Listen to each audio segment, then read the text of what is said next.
நீங்க ஆவலோட எல்லாருமே எதிர்பார்த்து வந்த ஒரு விஷயத்த இன்ஷா அல்லாஹ் இந்த கிளாஸ்ல நீங்க எல்லாரும் அடைவீங்க. எனவே நாங்க இந்த கிளாஸை இப்போவே ஸ்டார்ட் பண்ணுவோம்.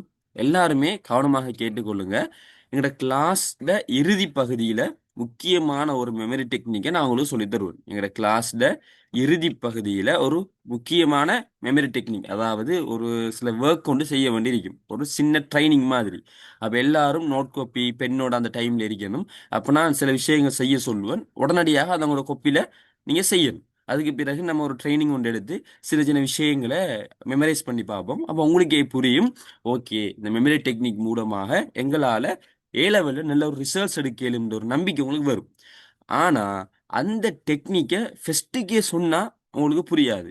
அப்ப அதுக்கு சில அறிமுகங்கள், சில எங்களோட மெமரி, எங்களோட பிரெயினை பற்றிய சில புரிதல்கள் எங்களுக்கு தேவை. அப்ப அதனால ஆரம்பத்தில் அதை சொல்லி கொண்டு வந்து இறுதி பகுதியில் நாங்கள் அந்த ட்ரைனிங்கை பார்ப்போம். அதுக்கு ஒரு 15-20 நிமிஷங்கள் தேவைப்படும்.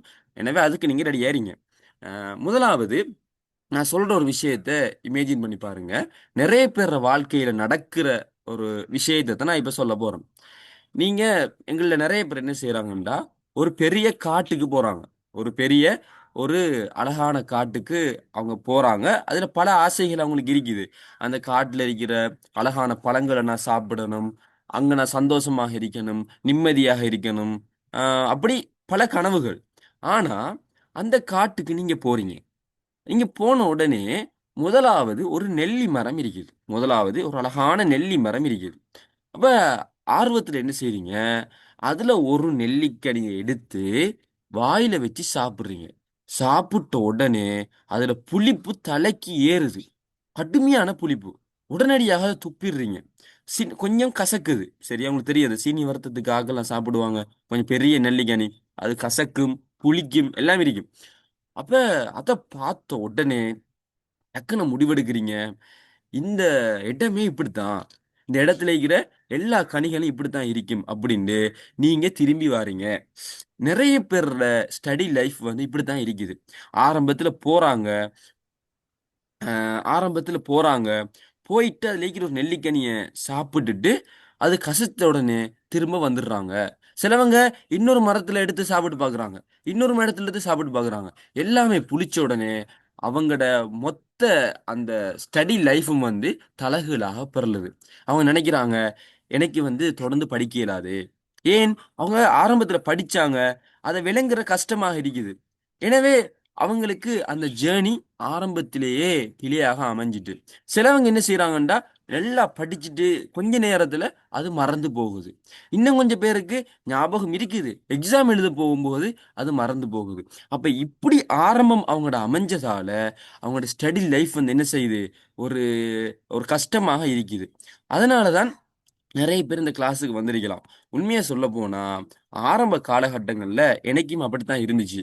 ஒரு 6ஆம் ஆண்டு, 7ஆம் ஆண்டு அந்த டைம், ஓ லெவல் டைம் வரைக்கும் எப்படின்னு சொன்னா, அ நானும் ஆரம்பத்துல எடுத்தது எனக்கு கிடைச்சது வந்து அந்த புளிப்பான, கசப்பான நெல்லிக்கனி தான். ஆனா சில மாணவர்களுக்கு ஆரம்பத்திலேயே இனிப்பான காய் கிடைச்சிரும்.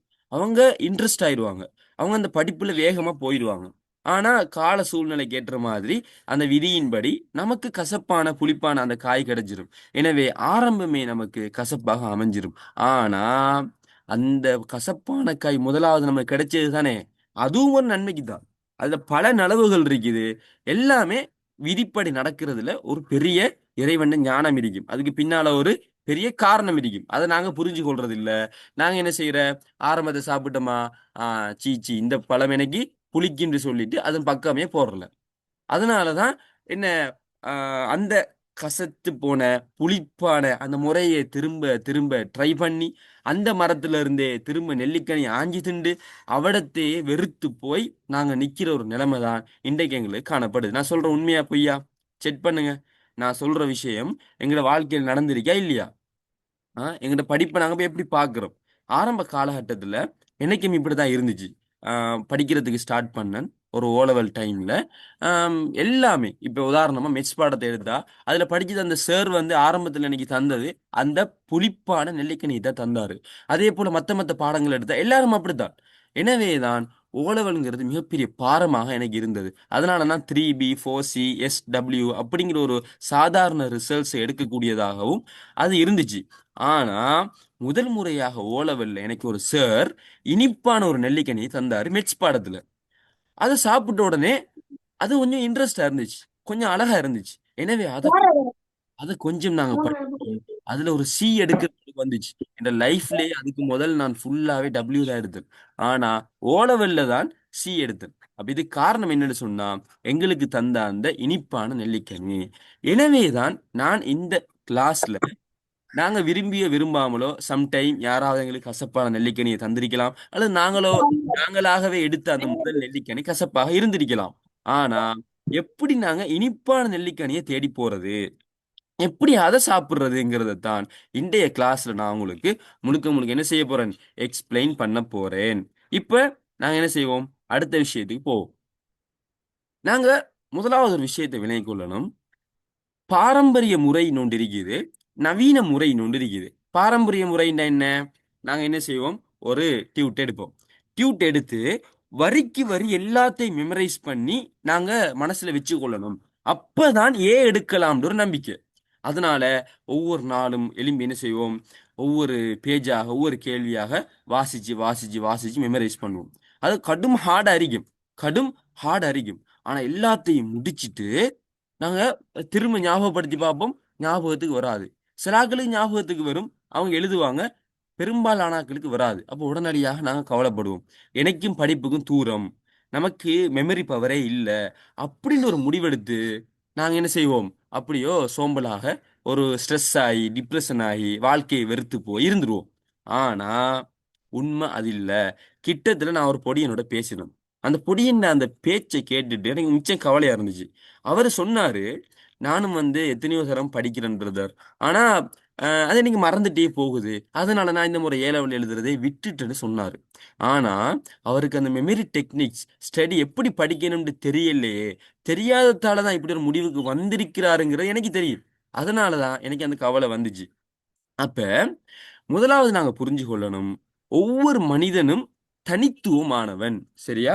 ஒவ்வொரு மனிதனும் எப்படிப்பட்டவன், தனித்துவமானவன். சிலவங்களுக்கு ஒரு விஷயத்த நல்ல முறையில கேட்டுட்டாங்கன்னு சொன்னா அது அப்படியே ஞாபகத்துல நிக்கும்.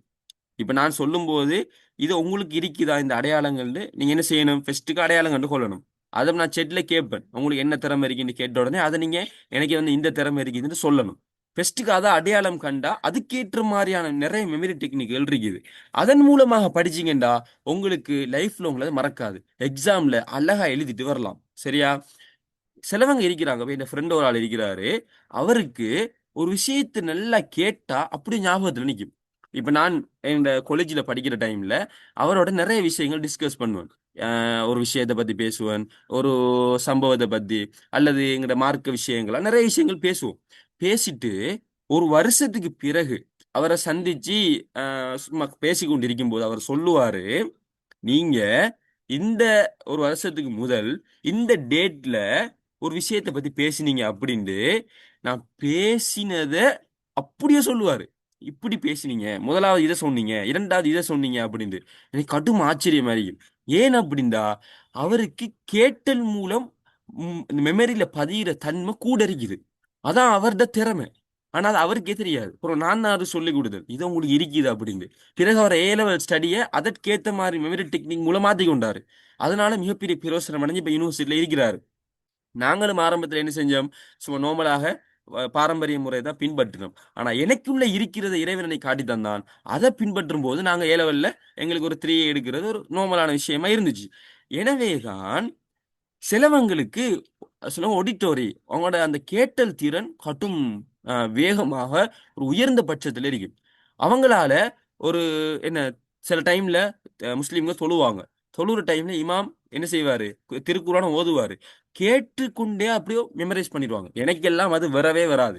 நான் ஒரு ஸ்பீச்சை கேட்டாலோ சில விஷயங்கள் லெக்சரை கேட்டாலோ அதற்கு அடுத்த செகண்ட் அதுல இருந்து ஒரு 10% தான் திரும்ப சொல்லல மாதிரி இருக்கும். அப்படி எனக்கு மறந்துடும். நான் அத டென்ஷன் ஆகி அவனோட ஒப்பிட்டு அப்ப எனக்கு திறமை இல்லைன்னு முடிவெடுக்கிறதா? இல்ல. ஆனா அப்படித்தான் நிறைய பேர் செய்யறாங்க. சரியா?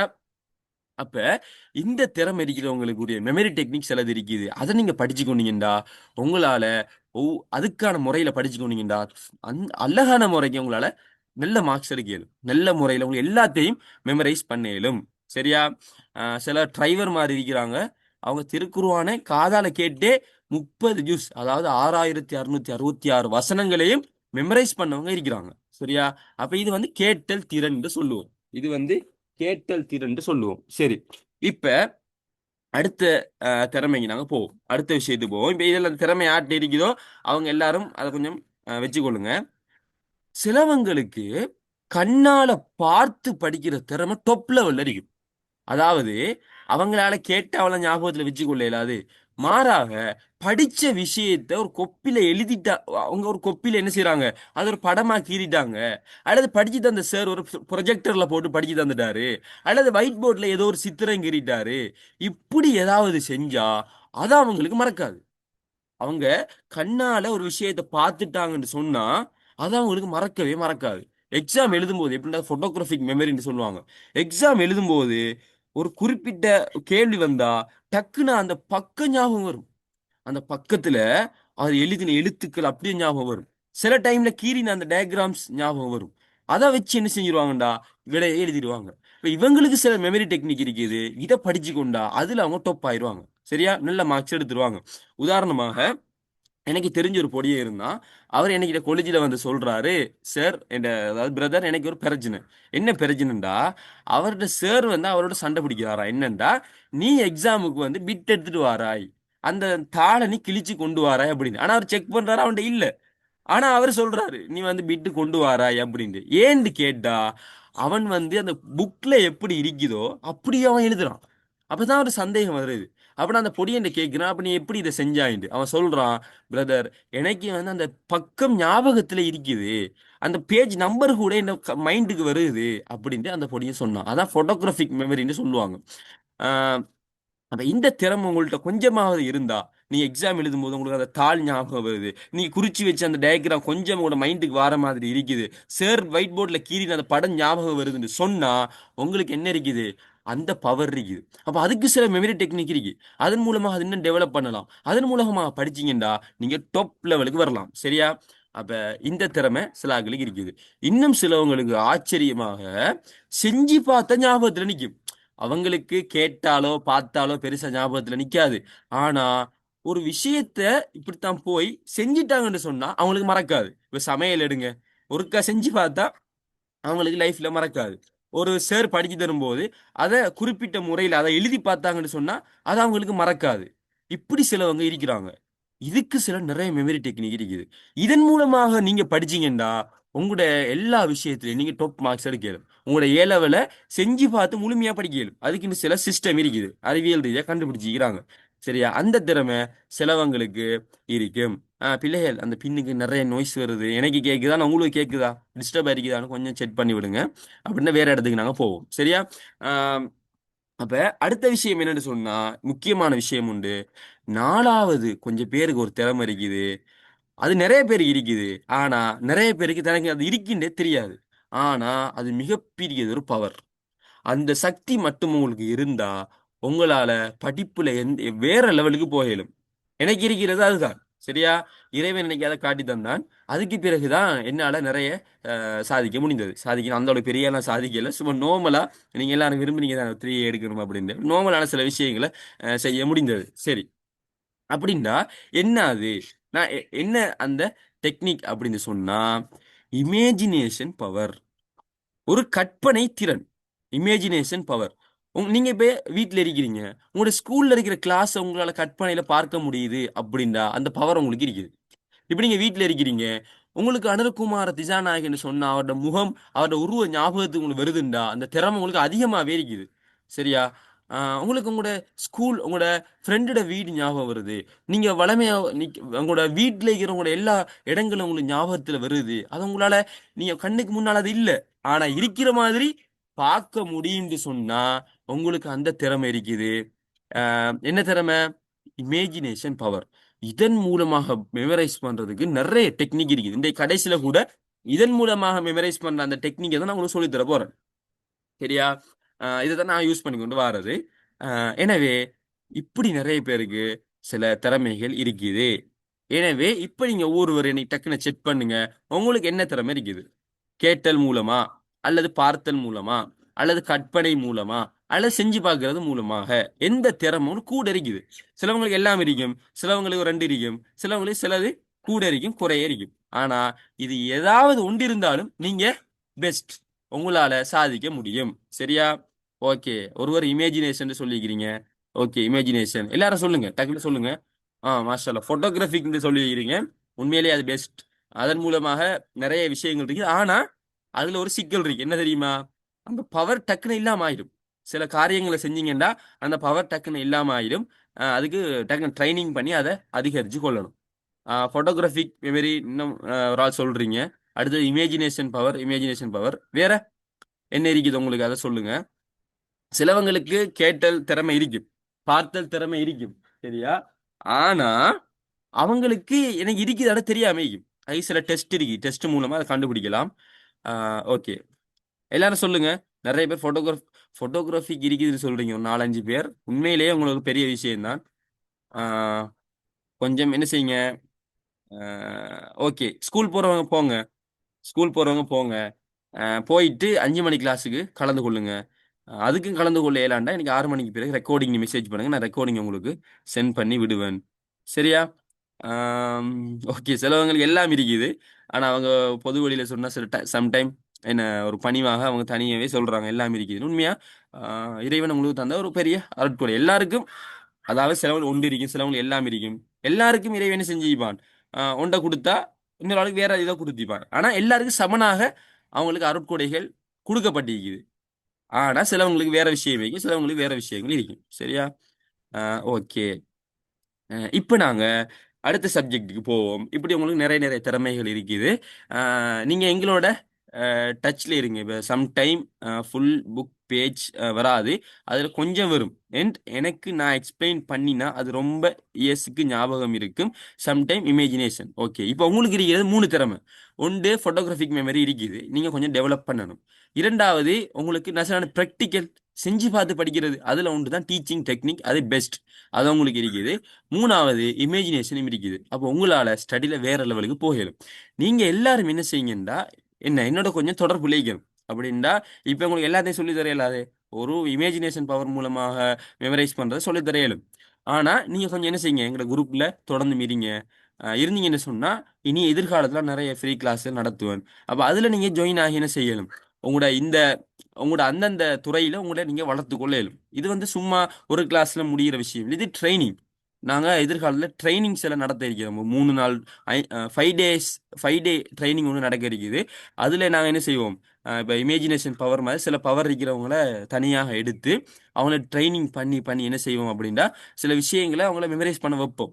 அதுக்கு பிறகு அவங்க அதில் வேற லெவலில் வருவாங்க. அதுக்கு நாங்கள் ஒரு சின்ன 850 ரூபா பேமெண்ட் ஒன்று எடுப்போம். அது 5 டே ப்ரோக்ராம் நடக்க இருக்குது, அது வேற விஷயம். ஆனால் இதில் நாங்களும் முக்கியமான ஒரு விஷயம் உண்டு சொல்லி தருவேன்.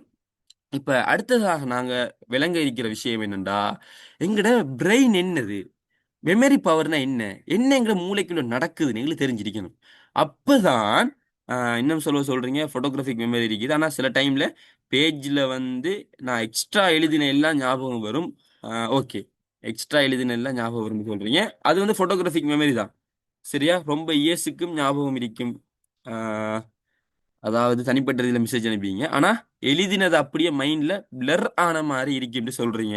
உங்களுக்கு இருக்கிறது இமேஜினேஷன் பவர் தான்.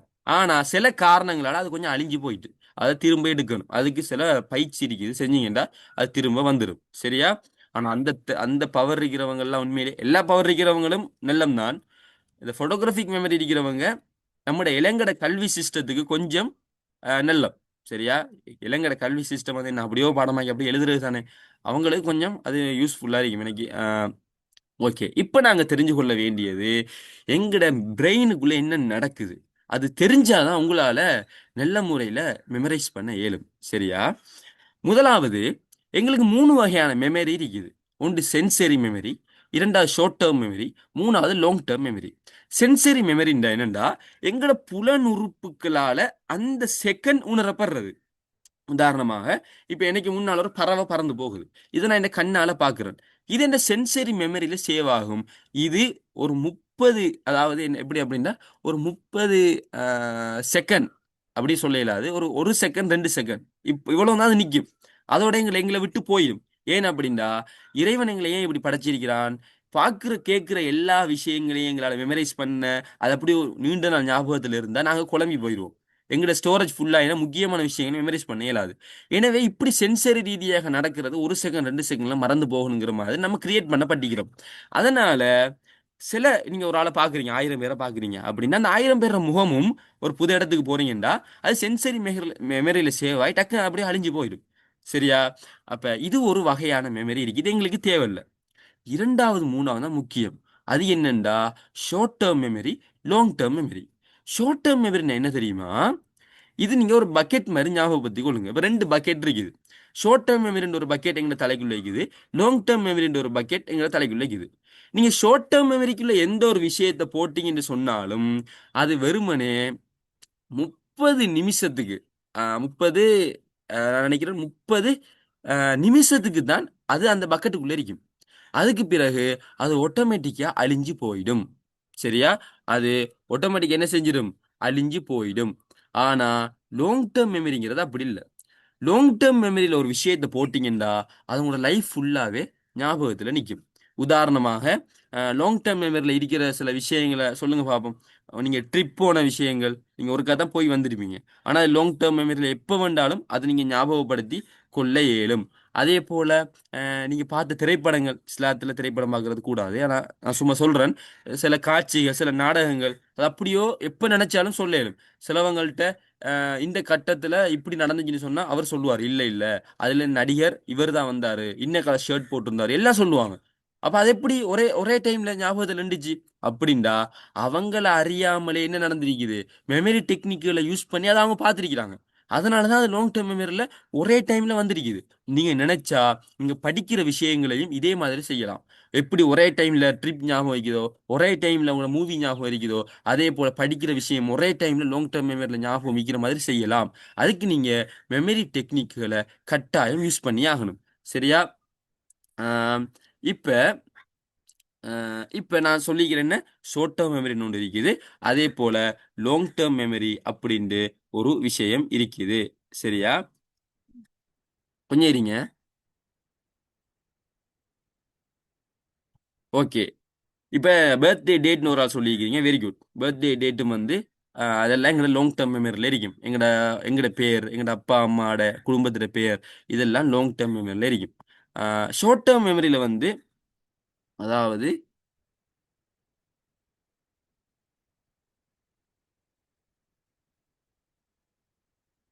ஓகே. இதுல வந்து ஆ நான் ஏற்கனவே சொன்னேன் என்ன? ஷார்ட் டேர்ம் மெமரியில் 30 நிமிஷம் சொன்னேன். Sorry 30 second. சரியா? 30 செகண்ட் 30 வினாடிகள். வினாடிகள் மட்டும்தான் என்ன நடக்கும்னு சொன்னா எங்களுக்கு இருக்கிற விஷயங்கள் ஞாபகத்துல இருக்கும். இப்ப நல்லா இதை தெரிஞ்சு கொள்ளுங்க. இப்ப நான் அடுத்த விஷயத்துக்கு போறதுக்கு போது இது கட்டாயம் தேவை. ஷார்ட் டேர்ம் மெமரின்னு உங்களோட தலைக்கு ஒரு பக்கெட் இருக்குது. லாங் டேர்ம் மெமரின்னு ஒரு பக்கெட் இருக்குது. ஷார்ட் டேர்ம் மெமரிக்குள்ள நீங்க ஒரு விஷயத்தை தூக்கி போடுறீங்கன்னு சொன்னா அது 30 செகண்டால அழிஞ்சு போயிடும். இப்ப உதாரணமாக நான் உங்களுக்கு ஒரு 5 விஷயம் சொல்றேன். என்ன? கதிரை, மேசை, வாளி, அடுத்தது லேப்டாப், ஃபோன் அப்படின்னு ஒரு 5 விஷயம் சொல்றேன்டா இதை நீங்க காதால கேட்குறீங்க தானே? இது வந்து உங்களோட இந்த ஷார்ட் டேர்ம் மெமரியில் விழுந்துச்சுண்டா ஒரு 30 செகண்டுக்கு அது அப்படியே இருக்கும். 30 செகண்ட் முடிய அது தானாவே அழிஞ்சு போயிடும். இப்ப சில விஷயங்கள் என்ன நடக்கும்டா இந்த ஷார்ட் டேர்ம் மெமரியில இருந்து தான் லாங் டேர்ம் மெமரிக்கு போகணும்.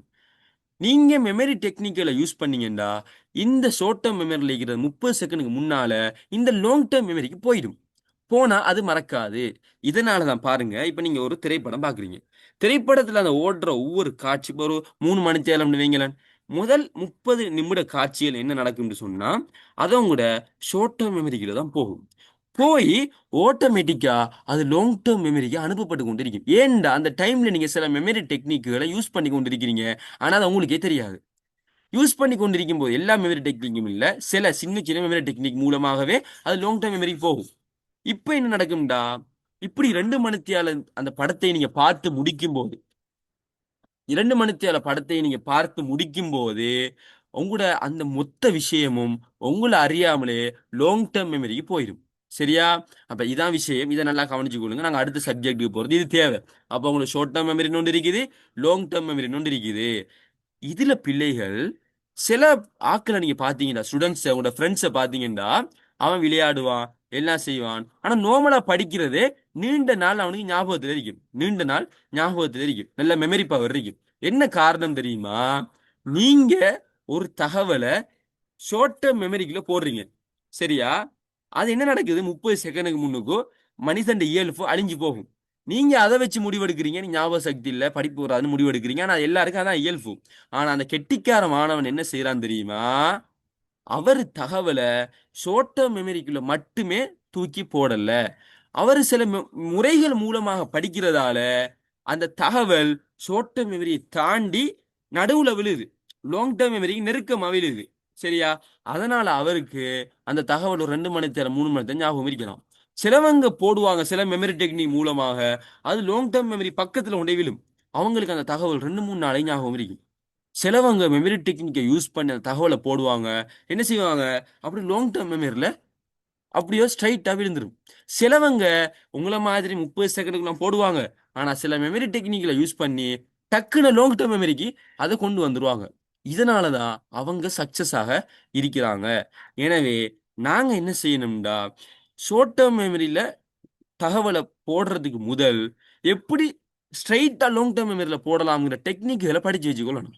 அதன் மூலமாக நாங்க ஸ்டடி பண்ணும்போது அது லாங் டேர்ம் மெமரி போயிடும். ட்ரிப் போன மாதிரி, மூவி போன மாதிரி போயிடும். ஆனா இது கஷ்டம். இது எல்லா டைமும் செட் ஆக மாட்டுச்சு. இன்னொரு டெக்னிக் இருக்குது. ஷார்ட் டேர்ம் மெமரியில் இருக்கிற விஷயத்தை எப்படி லாங் டேர்ம் மெமரி கொண்டு போகலாம். இந்த டெக்னிக் நீங்க படிச்சு வச்சுக்கொண்டீங்கன்னா டக்குன்னு என்ன செய்யலாம்? படிக்கிற விஷயத்தை ஒரு 2 3 நாளைக்குள்ள நீங்க டக்குன்னு லாங் டேர்ம் மெமரிக்கு அனுப்பிடலாம். அல்லது சில 3 மாசத்துக்குள்ள லாங் டேர்ம் மெமரிக்கு அனுப்பிடலாம். இதை மட்டும் நீங்க செய்யாட்டி ஓட்ட வாளில தண்ணி நிரப்பிக் கொண்டே இருப்பீங்க. அது என்ன நடக்கும்? கஷ்டப்பட்டு குளத்துக்கு போய் 1 கிலோமீட்டர் தூரம் போய் தண்ணி நிரப்பிட்டு ஒரு பெண் வீட்டுக்கு வராங்க, தண்ணி ஒன்றும் இல்லை. காரணம் என்ன? அந்த சட்டில ஒரு ஓட்டை இருந்திருக்குது. இதுதான் உங்களோட ஒவ்வொரு படிப்புலையும் நடந்து கொண்டிருக்குது. கஷ்டப்பட்டு செலவழிக்கிறாங்க உங்களோட பேரண்ட்ஸ், டியூஷனுக்கு போறீங்க, எல்லா இடத்துக்கும் போறீங்க, கஷ்டப்படுறீங்க.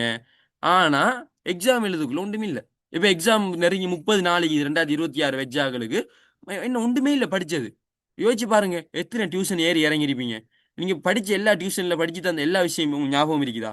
எவ்வளவு டைம் ஸ்கூல்ல ஸ்பெண்ட் பண்ணிருப்பீங்க? எல்லாம் ஞாபகம் இருக்குதா? எங்க அந்த விஷயங்கள் எல்லாம்? நீங்க ஓட்ட வாழில தண்ணி நிரப்பிட்டீங்க. பிள்ளைகள் படிக்கிறதுக்கு முதல் எப்படி படிக்கிறதுங்கிறத படிக்கணும். படிக்கிறதுக்கு முதல் எப்படி ஹவு டு ஸ்டடி, எப்படி படிக்கிறது இது தெரிஞ்சிருக்கணும். அப்பதான் உங்களால நல்ல முறையில வர முடியும். ஆனா நிறைய பேருக்கு இது தெரியாது. இப்ப நாங்க 4 நிமிஷத்தால அந்த ஜூம் கட் ஆக போகுது. திரும்ப நான் ஒரு லிங்க் அனுப்புவேன். அதுல எல்லாருமே ஜாயின் ஆகிக்கொள்ளுங்க. அதுல நான் இறுதியாக சொல்லித்தர வந்த அந்த இமேஜினேஷன் பவர் மூலமாக அந்த மெமரி மெமரைஸ் பண்றத சொல்லி தருவேன். சரியா? அப்ப கட்டாயம் ஒரு பென் வேணும், பென்சில் வேணும். அதுக்கு முதல் இப்ப 4 நிமிடங்கள் இருக்குதானே, டக்குன்னு உங்களோட கொப்பி எடுங்க. கொப்பி எடுத்து பெண்ணையும் எடுத்துக்கொள்ளுங்க. சரியா? கொப்பிய பெண்ணையும் எடுத்துக்கொள்ளுங்க. இப்ப நான் சொல்ல போற டெக்னிக்ஸ் எல்லாம் அறிவியல் ரீதியா நிரூபிக்கப்பட்டது. உங்களோட பிரெயின்ல நியூரோன் ஒரு விஷயம் இருக்குது. பயாலஜி எடுத்த எல்லாருக்கும் தெரியும் நியூரோன். நியூரோன்ல ஆம், சில விஷயங்களை நீங்க கொடுத்தீங்கன்னா நியூரான் துறக்காது. சில விஷயங்கள் சில முறையில கொடுத்தீங்கன்னா நியூரோன் என்ன செய்யுது? அறிவியல் ரீதியா கண்டுபிடிச்சிக்கிறாங்க, நல்லா துறக்குது. திறந்து அதை உள்வாங்குது. உள்வாங்குறது மட்டும் இல்லாம அந்த தகவல் திரும்ப திரும்ப எக்ஸஸ் பண்ற மாதிரி, நினைச்ச டைம்ல திரும்ப எடுக்கிற மாதிரி சில ஏற்பாடுகள் பிரெயின்ல நடக்குதுங்கிறத கண்டுபிடிச்சிக்கிறாங்க. அப்ப அதுக்கேற்ற மாதிரி நான் உங்களுக்கு எல்லாம் சொல்லுவேன். ஆஹ் எனவே எல்லாரும் கொப்பி ஒன்று எடுங்க. கொப்பி ஒன்று எடுத்து நான் சொல்றதை டக்குன்னு என்ன செய்யணும் அப்படின்னா, ஒரு 10 நம்பர் போடுங்க. அதாவது நான் நம்பரிக் ஷேப் சிஸ்டம்ங்கிற ஒரு டெக்னிக்கை சொல்லி தர போறேன். ஆனா இதன் மூலமாக ஆஹ், 1 to 100 வரைக்குமே உருவாக்கலாம். ஆனா நான் உங்களுக்கு ஒரு 10 வரைக்கும் ஒரு டெமோவாக சொல்லி தர போறேன். ஓகே. முதலாவது நீங்க உங்களோட கொப்பில எழுத வேண்டிய அந்த பொருள் என்னன்னு சொன்னா, அந்த சொல் என்னன்றதுன்னா, நீங்க வரைய இயலுமானாக்கள் வரைங்க, அது மிச்சம் பெஸ்ட். எழுத இயலுமானாக்கள் எழுதுங்க. முதலாவது மெழுகுவர்த்தி. வரைய இயலுமானாக்கள் டக்குன்னு வரைஞ்சு கொள்ளுங்க. ஒரு மெழுகுவர்த்தி மாதிரி சிம்பிளா வரைஞ்சு கொள்ளுங்க, அதான் பெஸ்ட். இல்ல வரைகிறதெல்லாம் இயலாதுன்னா நீங்க எழுதி கொள்ளலாம், பிரச்சனை இல்லை. இரண்டாவது ஆஹ், கொக்கு. இரண்டாவது கொக்கு. சரியா? இரண்டாவது கொக்கு. சரி, கொக்கு மாதிரியே வரையணும் இல்ல, ஒரு 2 நம்பரை போட்டு அப்படி இப்படி இழுத்துருங்க. அது கொக்கு மாதிரி வந்துடும். சரியா? நான் சொல்ற என்ன கடைசியில கேட்பேன் நான். மூன்றாவது வந்து என்னன்னா இதயம். ஒரு ஹார்ட். ஹார்ட். சரியா? ஒரு பாதி இதயம் மாதிரி ஒரு ஹார்ட் ஒன்று கீறினா போதும். நாலாவது நாலாவது வந்து என்னன்னு சொன்னா, விரும்பினாக்க படக கீறுங்க, விரும்பினாக்க கதிரையை கீறுங்க.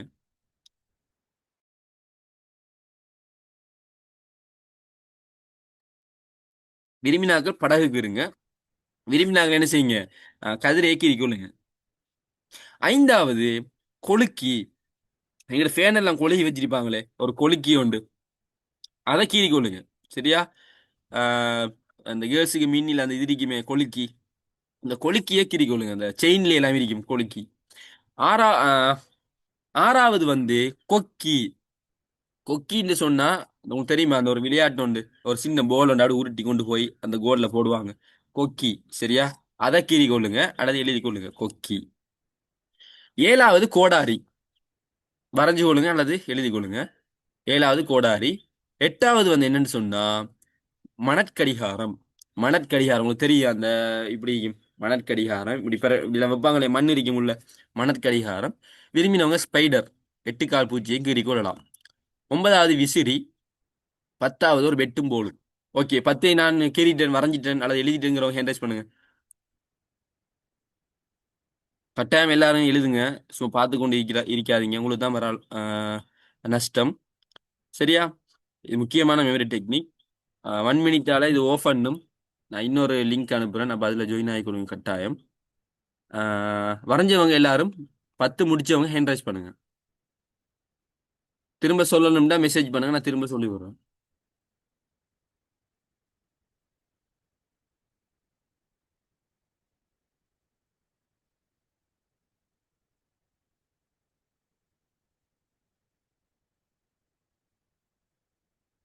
10வது பெட்டும் போலும், பெட் அண்ட் போல்.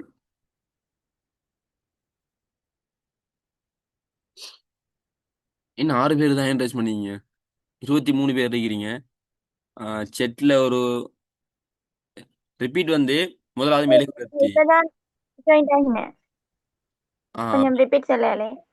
ஓகே, முதலாவது மெழுகுவர்த்தி. இரண்டாவது வந்து கொக்கு. மூன்றாவது பாதி இதயம், அதாவது இதயத்தை கீறுங்க, ஹார்ட்.